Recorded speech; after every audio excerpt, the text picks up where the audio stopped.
lived Mrs. Rabbit and her 4 little bunnies, Flopsy, Mopsy, Cottontail, and Peter. One morning, Mrs. Rabbit put on her shawl and said, "I am going to the baker's shop. You may play outside, but whatever you do not go into Mr. McGregor's garden. Your father went there, and he never came back." Flopsy, Mopsy, and Cottontail hopped down the lane to pick sweet blackberries. But naughty Peter did not follow. He was thinking only of the lovely, crisp lettuces. He squeezed underneath the garden gate and slipped into Mr. McGregor's garden.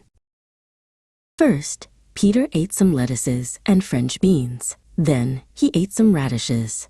Oh, how delicious everything tasted. Suddenly, Peter hopped around a cucumber frame and came face to face with Mr. McGregor.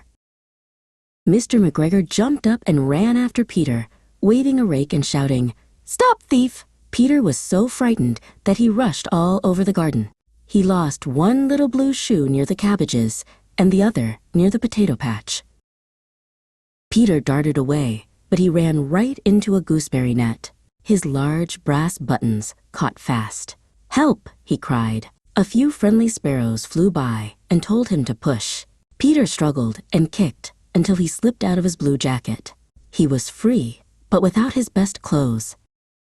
Peter hid in a big watering can in the tool shed. It was full of icy water. Mr. McGregor came in and was moving flower pots about, looking for him.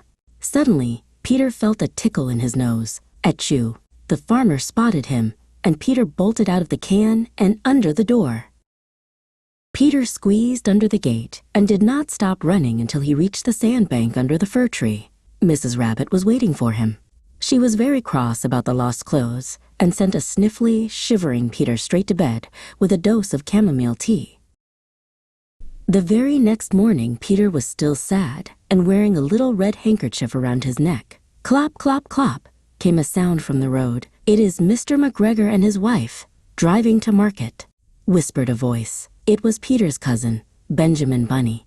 "I have heard about your lost clothes," said Benjamin. "Let us go back and find them."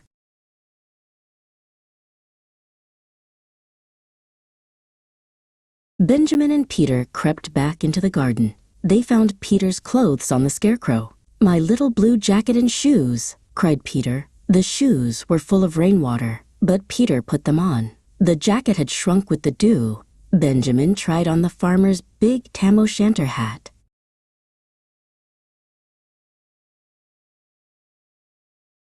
"Don't you want to go home?" asked Peter nervously. "No," said Benjamin. "I came for a very fine onion." Benjamin pulled up a great onion and tied it up with Peter's handkerchief.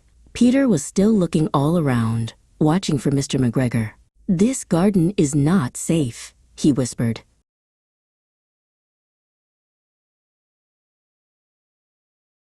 Suddenly, they heard a soft purring sound.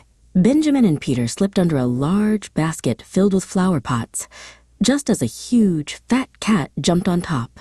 She sat there, smelling the onions, for 5 long hours. Peter began to weep quietly, for the smell of the onions made his eyes water.